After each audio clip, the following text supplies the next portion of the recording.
आज जैसे कि पता है कि 28 मई को आईआरसीटीसी का रिज़ल्ट आ गया है।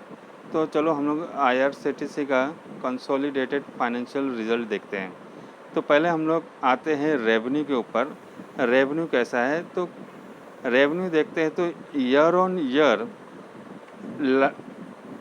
करीब 1,04,28 था, जो कि लास्ट क्वार्टर में दिसंबर के क्वार्टर में 1,16,386 हो गया था, जो कि मार्च के क्वार्टर में थोड़ी सी बढ़त लेकर 1,18,740 पर आ गया था।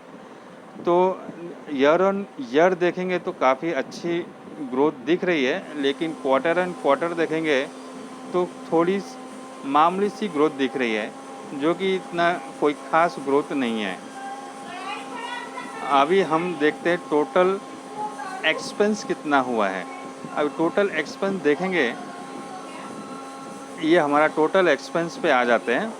तो लास्ट ईयर के क्वार्टर में 65,552 था, जो कि करंट क्वार्टर में 81 था। तो एक्सपेंस तो काफ़ी बढ़ोतरी दिख रही है, और लास्ट क्वार्टर में भी 74 टू 98 था।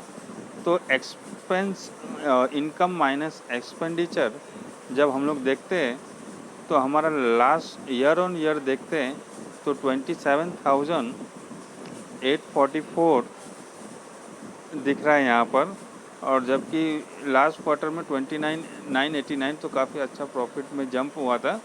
लेकिन करंट ईयर के क्वार्टर में प्रॉफिट वहाँ से लास्ट ईयर के क्वार्टर से थोड़ा सा कम हो गया। तो और इस हिसाब से हमारा ईपीएस भी देखें तो लास्ट ईयर ऑन ईयर 3.48 था, तो जो कि लास्ट क्वार्टर में 3.75 हो गया, और करंट क्वार्टर में 3.55 हो गया।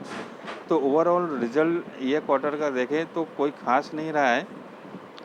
और हम कंपनी ने इस बार डिविडेंड भी डिक्लेयर किया है, लेकिन subject to share holder approval है, जो कि 4 रुपये का डिविडेंड है। शेयर होल्डर अप्रूव करेंगे तो हमको ये डिविडेंड मिलते हुए दिखेगा।